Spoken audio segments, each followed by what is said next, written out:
A story that I teased this way about, really captivating the nation for so many reasons, to have an elderly woman abducted from her home in the middle of the night and without a trace, it seems. Someone in Tucson knows, not the FBI, not the sheriff. Someone in a house on a street in a neighborhood somewhere in southern Arizona knows something about what happened to Nancy Guthrie. Maybe they saw a face. Maybe they heard a name. Maybe someone they live with has been different since February, quieter, drinking more, checking the news like their life depends on it. Or maybe they do not even know that what they know is the thing that cracks this case. Because the Guthrie family said it this week, on the record. They pointed at the community and said, "You hold the key. That is the family asking Tucson, asking you. Stay with me, and if you are new here, yes, so welcome. This is a community where we talk about cases like this around the clock, where we break down what happened, what should have been done differently, and what still needs to happen to bring someone home. We do not sensationalize, we do not accuse, we ask questions, and we do not stop asking until there are answers. So if you are new, subscribe, because we will keep you updated on every development in this case. And if you have been here, you already know what to do. Share this so that more people learn from cases like this, so that more people pay attention to their environment, and so that the person in Tucson who is sitting on something they do not think matters sees this video and realizes it does. Think about this with me for a second.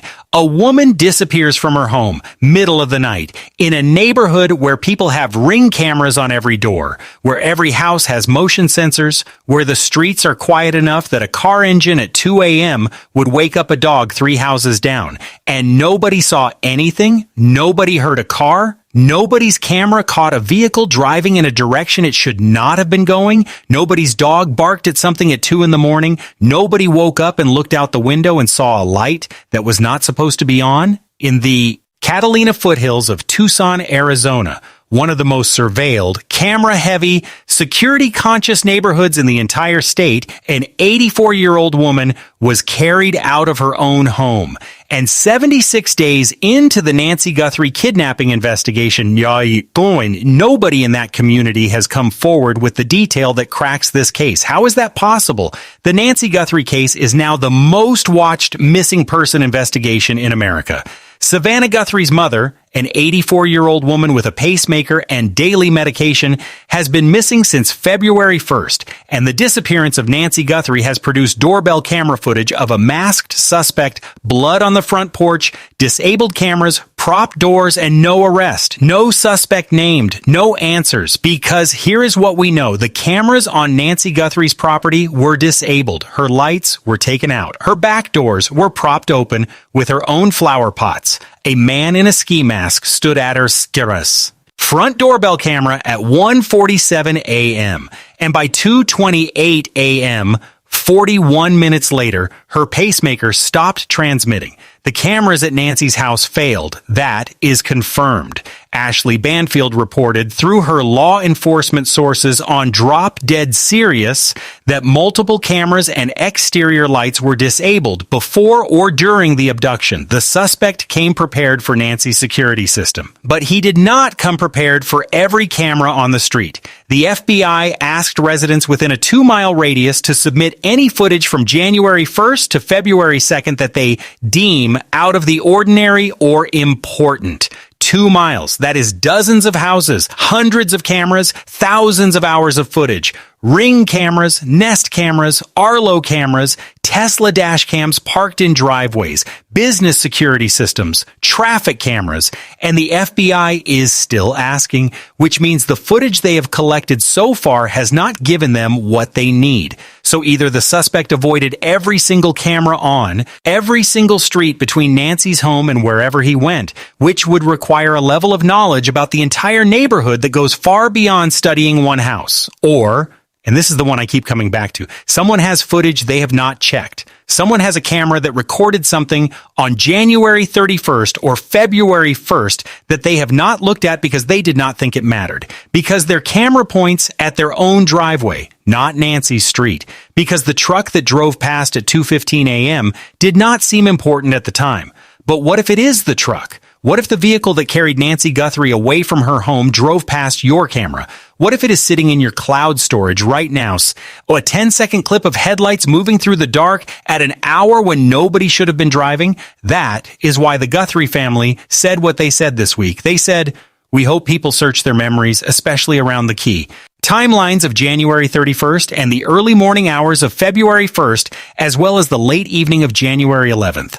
They said consult camera footage, journal notes, text messages, observations, and conversations.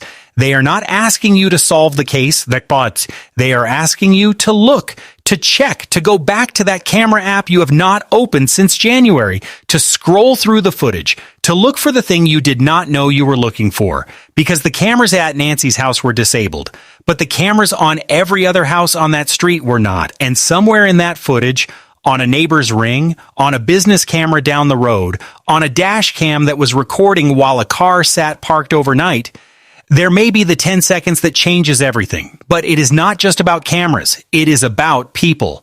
Brian Enton reported that the FBI has been asking neighbors about two specific dates, January 11th and January 24th, both weekends, both before the abduction. The FBI does not ask about specific dates unless they have something anchoring those dates. A cell phone ping, a face on a camera, a vehicle spotted near Nancy's property. Neighbor Laura Gargano told Enton the FBI showed specific interest in January 24th. And she shared something else. She believes more than one person was involved. She said, "The person at the front door, I do not think he was the main person. I think he was the guy outside waiting for them to come out." Neighbor Aldine Meister saw a strange guy around January 10th, 11th, or 12th, matching the FBI's interest in January 11th. Two neighbors, two observations, two dates, two pieces of information that came from the community, not from DNA, not from forensics, not from the FBI's own technology, from people who were paying attention. And if two neighbors saw something, and how many others saw something and have not come forward? How many people in the Catalina foothills noticed a face, a vehicle, a person who seemed out of place on a January weekend and dismissed it because it was daytime and people walk through neighborhoods all the time? That is the gap. The gap between what the community knows and what the FBI has been told. And the Guthrie family is standing in that gap this week, pointing at Tucson and saying, "You hold the key. If you are following this case, subscribe now and turn on notifications, because what comes next could come at any time, and you do not want to find out a week late." The Guthrie family released a public statement this week, and the language was not a general plea, it was specific. They said Tucsonans hold the key. They said consult camera footage, journal notes, text messages, observations, and conversations. Journal notes, text messages, conversations. Think about what that means. The family is not just asking if you saw something. They are asking if you wrote something, if you texted someone about something you noticed. If you had a conversation with a neighbor or a coworker about something that felt off and then forgot about it, because memories fade. But text messages do not. Ring camera footage does not. The note you made on your phone about the weird truck on your street, that note is still there. And the FBI wants to see it. But let me ask you something else. Something that is harder to sit with. Do you know everyone who has been inside your home in the last 6 months? Every contractor, every plumber, every electrician, every handyman, every person who came through your door to fix something, install something, measure something. Do you know their full name? Could you describe their face to an investigator? Did you watch them leave? Or did you go back to your kitchen and assume they walked out the front door? Because Nancy Guthrie trusted the people who came into her neighborhood. She trusted the cameras on her property. She trusted the locks on her doors. She trusted that the people who had a reason to be near her home had no reason to come back. And one of them came back at 1:47 in the morning with a ski mask and a backpack and a gun. And he knew exactly which door to use. Let that settle. Because what happened to Nancy Guthrie did not start on February 1st. It started weeks earlier, on a Tuesday afternoon or a Thursday morning, when a man with a work truck and a legitimate reason to be on her street stood in view of her house and studied it the way a person studies a place they plan to return to. And nobody on that street thought twice about it because he looked like he belonged. And that is what I need every person watching this to sit with, not just as a case, as a reality. You trust the people around you. You trust the man who fixes your fence. You trust the woman who cleans your pool. You trust the delivery driver who knows which side of the house to leave the package. You trust the contractor who measured your windows last month and said he would come back Tuesday. You trust the stranger in the uniform because the uniform is a uniform and uniforms mean safe. But Nancy trusted all of that too. She trusted the cameras, the locks, the neighborhood, the faces she had seen 100 times, the feeling of safety that comes from living in the same house for 50 years on the same street in the same community. And one of those faces, one of those people she trusted because they had a reason to be there, used that trust as a weapon. So I am asking you, not about Nancy, about your life. The last person who was inside your home that you did not know by name, who were they? What did they look at when you were not watching? What did they notice about your locks, your cameras, your lights, your routine? And how would you know if they came back? Because the difference between Nancy Guthrie and your mother or your grandmother or the woman in your family who lives alone is not the cameras. It is not the locks. It is not the neighborhood. The difference is that nobody has come for your mother yet. And that word should make every person watching this check the locks on their mother's door tonight. If that hit you the way it hit me, share this video right now before you forget, before you scroll past. Share it with the woman in your family who lives alone because she needs to hear this. Now I need to take you somewhere harder because the community silence is not just about people who do not realize what they know. It is also about people who do know and are choosing to say nothing. Jennifer Coffin Daffer, retired FBI special agent, has said from the beginning the Nancy Guthrie kidnapping was not a one-person job. The planning, the 3 weeks of scouting, the disabled cameras, the propped doors, the 41-minute window inside the house, the coordination of carrying an 84-year-old woman out of her home without being seen. That requires more than one person, and more than one person means more than one person who knows what happened. Think about what that means for the community. If 2 people were involved, or 3, then each of those people has a life, a family, friends, co-workers, neighbors, people they see every day, people they drink with, people they argue with, people they trust, people they do not trust. And each of those people in their circle, the wives, the girlfriends, the brothers, the drinking buddies, the co-workers, is sitting with what they have noticed since February 1st. The change, the silence, the drinking, the paranoia, the way someone they know watches every news update about Nancy Guthrie with a look they cannot explain.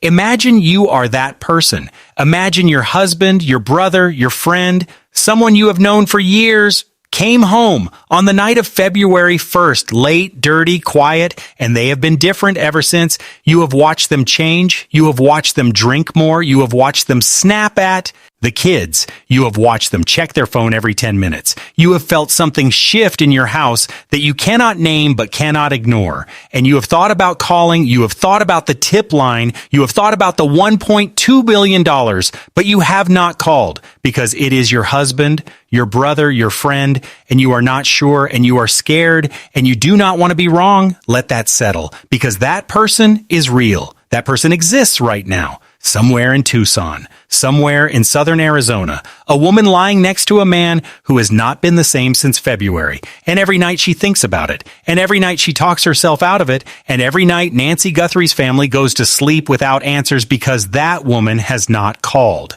And I am not judging her. I understand the fear. I understand what it means to suspect someone you love. I understand the weight of making a call that you cannot take back.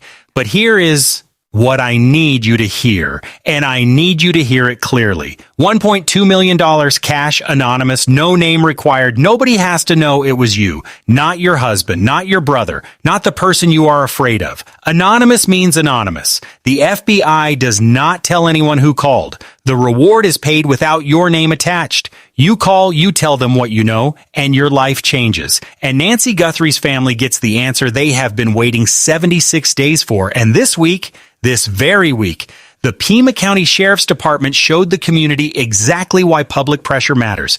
Because on Thursday night, tonight, the Sheriff's Department posted on X, update, Nancy has been located. Thousands of people following the Nancy Guthrie case flooded the post, hearts racing, hoping, believing, finally. But it was not Nancy Guthrie. It was a different Nancy, Nancy Radakovich, an 82-year-old woman who had gone missing earlier that day and was safely found. The sheriff's department posted Nancy has been located without a last name on day 76 of the Nancy Guthrie missing person investigation, on the same platform where the entire true crime community is watching every word they post. One commenter wrote, "Okay, now, you are all just being assholes on purpose." This is the same sheriff's department that is facing a board of supervisors investigation. The same department whose lead investigator on the Nancy Guthrie case had no homicide experience. The same sheriff who has given contradictory press conferences throughout the investigation. And now, Nancy has been located without a last name. Fox News reported the Pima County Board of Supervisors voted unanimously to open an investigation into Sheriff Chris Nanos. They will question him about his work history and management of the department. An independent firm released findings on a workplace harassment complaint against Nanos, and Fox News also reported something that has not been widely discussed. The lead investigator originally assigned to the Nancy Guthrie case had never worked a homicide. Think about what that means. The propped doors, the disabled cameras, the blood pattern on the porch, the 41-minute window inside the house, the insider knowledge of the property, the 3 weeks of scouting, the two-person coordination, all of it pointed from the beginning to a planned, organized operation, not a random break-in. And the detective assigned to decode it had never worked a case like this before. This is not an accusation against the department. This is reporting on the record from Fox News, and it is context that every person in Tucson deserves to have. Because when the community does not trust the institution, when a sheriff's department posts Nancy has been located about the wrong Nancy on day 76 of the most watched case in the country, the community stops engaging. The tips slow down, the memories stay unshared, the phone calls do not get made. And that is the real damage, not the embarrassment, not the backlash on social media. The real damage is the person in Tucson who was thinking about calling the FBI tonight and now thinks, why bother? They cannot even get the name right. That saying this directly. Do not call the sheriff. Call the FBI. 1-800-CALL-FBI. The FBI tip line is federal. The FBI processes every tip with federal resources. The FBI does not post about the wrong Nancy on social media. The FBI has 200 agents on their genetic genealogy team alone. The FBI is who you call, and the FBI is who will find Nancy Guthrie. And here is why that matters to you, not to the case, to you, to your family, to your mother, because if you live in a neighborhood like the Catalina Foothills, a quiet street, good cameras, nice houses, the kind of place where you feel safe, you are trusting the people around you. You are trusting the workers who come to fix your neighbor's roof. You are trusting the landscaper who parks on your street every Tuesday. You are trusting the delivery driver who walks up your driveway. You are trusting the man who waves at you from the truck, and you wave back because that is what neighbors do. But someone Nancy trusted, someone who had a reason to be near her house, someone who was invisible because they looked like they belonged, used that trust to learn everything they needed to come back in the dark. And if it happened to Nancy in a neighborhood with cameras on every door and motion sensors on every wall, what makes you think your neighborhood is different? What makes you think the person who parks on your street every week is not watching the way your mother locks her door, the way she turns off the lights, the way she takes out her hearing aids? That is not paranoia. That is what the Nancy Guthrie case taught us. Trust is a vulnerability, and the person who exploited Nancy's trust is still out there in someone's neighborhood, on someone's street, looking normal, looking invisible. That is why this video exists. Not to accuse anyone, not to point at any individual, but to say directly to the people of Tucson, your sheriff may have lost your trust, but the FBI has not. The tip line is federal. The reward is real. The DNA is in the lab. And Cece Moore, the woman who has solved more than 300 cold cases through genetic genealogy. said the kidnapper will be identified, not might, will.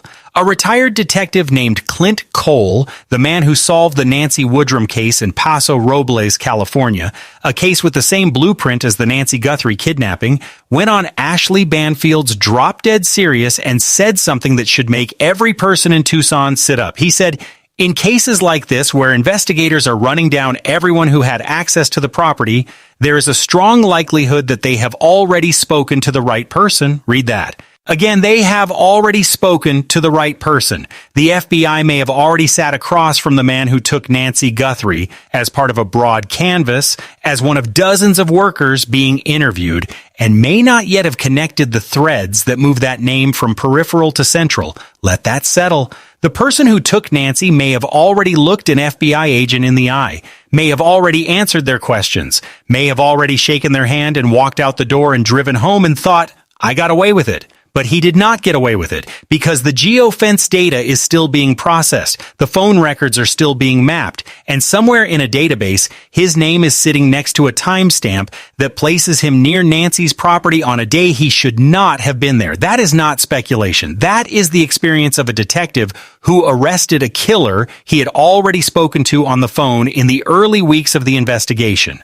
A painter named Carlo Fuentes Flores, who had painted the deck at Nancy Woodrum's home, who was contacted as a peripheral witness, who cooperated, who was allowed to walk. 7 months later, a geofence warrant placed his phone inside the victim's home at the hour of her death. The DNA matched, he confessed. Life without parole. The FBI has the same tools, the same technology, and they are applying them right now in the Catalina foothills. But technology takes time. What does not take time is a phone call. One person in Tucson, one person who saw something, heard something, or knows someone can end this case today. Not in 7 months. Today. Dr. Ann Burgess, the woman whose work inspired Mindhunter, told Brian Enton that she wants the FBI to release more evidence in the Nancy Guthrie investigation to the public. She said there are small bits of evidence that could be released that people could then have more to hypothesize on. She wants the community to have more to work with. Because the community is the resource that is being used at less than full capacity. And Nancy Grace went on Sean Hannity's podcast and said, I want them to get the death penalty. The hounds of hell will chase those kidnappers until they are caught. Under Arizona's felony murder rule, if Nancy died during the abduction, every person involved in the Nancy Guthrie kidnapping is a murderer. Even the lookout, even the driver, even the person who drew the map. The death penalty applies to all of them. And the first person who talks gets the cooperation agreement. The second person gets the full weight of Arizona's prosecution. That is how these cases end. Not with technology, not with DNA, with a phone call from someone who is tired of being afraid. Detective Brian Martin, the lead investigator, told Brian Enton that the kidnappers may have underestimated Nancy's health. An 84-year-old woman with a pacemaker, daily medication, limited mobility. If Nancy's heart failed during the abduction, if the stress and the violence triggered a cardiac event, then this is no longer a kidnapping case. It is a felony murder case. And everyone involved, whether they touched her or stood at the camera with clean gloves, is equally liable. C.C. Moore, who has solved more than 300 cold cases through genetic genealogy, said thing about how, they were rushing this. He didn't say what it was, but that is my guess, because deconvolution is a huge part of forensic DNA analysis.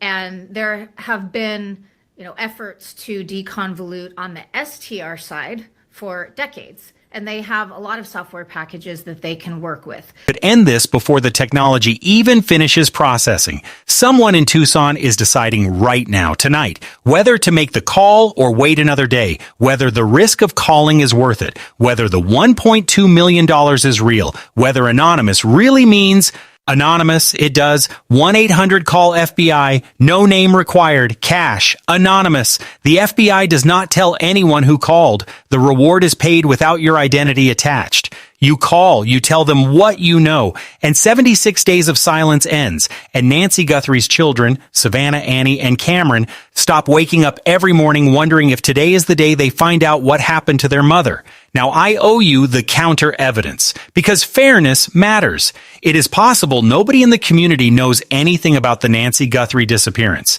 It is possible the suspect came from outside Tucson, from Phoenix, from Sonora, from out of state, and has no connection to anyone in the neighborhood. It is possible the January 11th and January 24th sightings were unrelated to the abduction. It is possible the contractor angle, while logical, does not apply to the Nancy Guthrie case. It is possible the community has already given everything it has.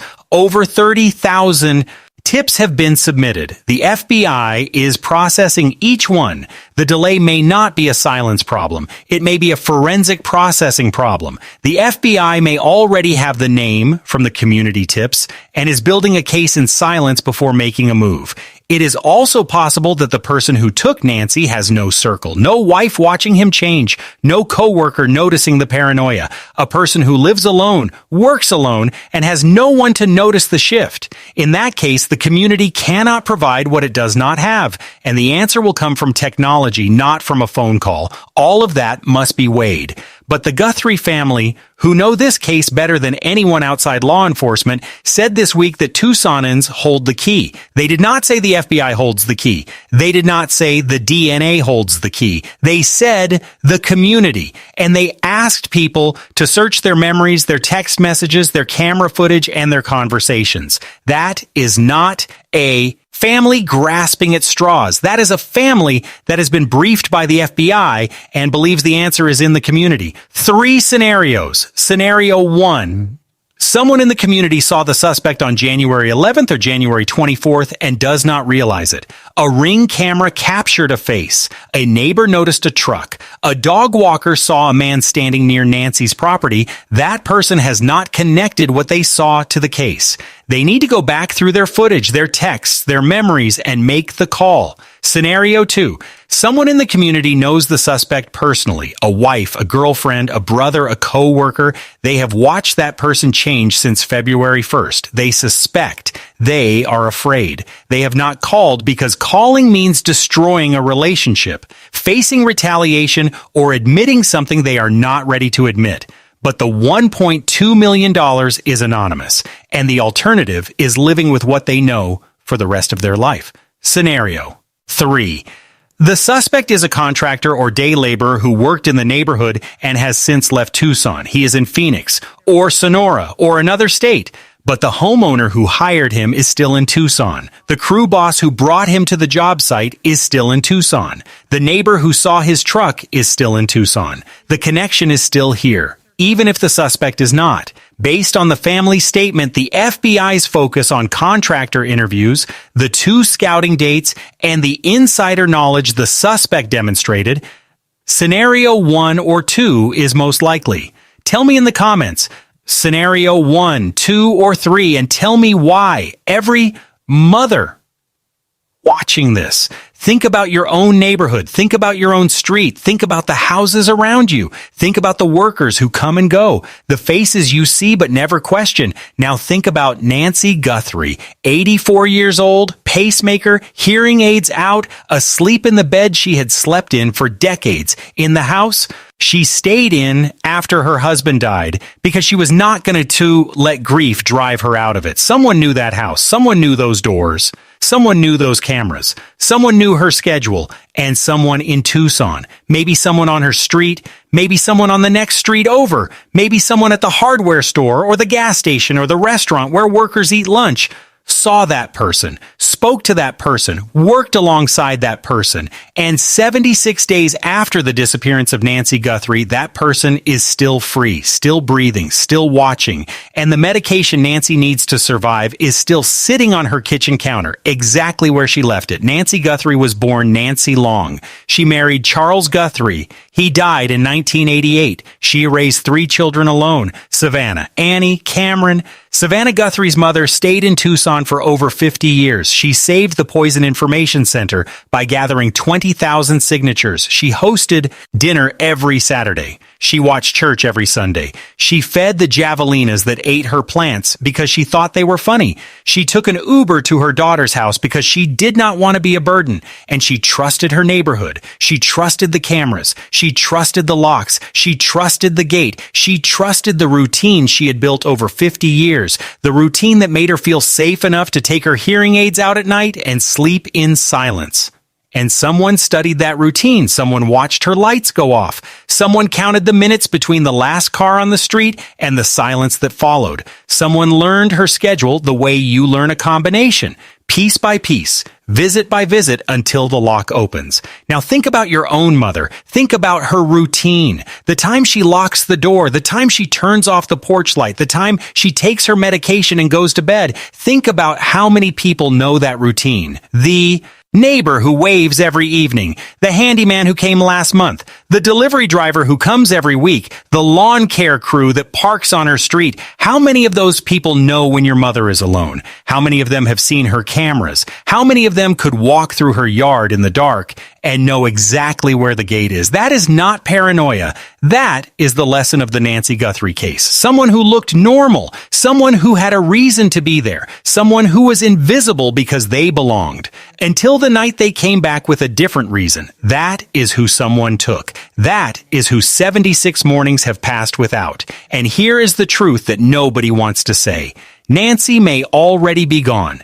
Detective Martin said they underestimated her health. The medication is still on the counter. The pacemaker stopped transmitting at 2:28 a.m. on February 1st. The ransom notes have never included proof of life, not one, in 76 days. But even if Nancy is gone, the people who took her are not. They are in Tucson, or they were in Tucson. And someone in this community knows their face, their name, their truck, their schedule, their behavior since February, and finding them is not just about justice for Nancy. It is about accountability. It is about making sure the person who walked into an 84-year-old woman's home in the middle of the night and carried her out does not walk into someone else's home next. It is about making sure that the next mother, the next grandmother, the next woman who lives alone in a quiet neighborhood in Arizona is safer because the community did not stay silent. That is what this is about. Not just Nancy,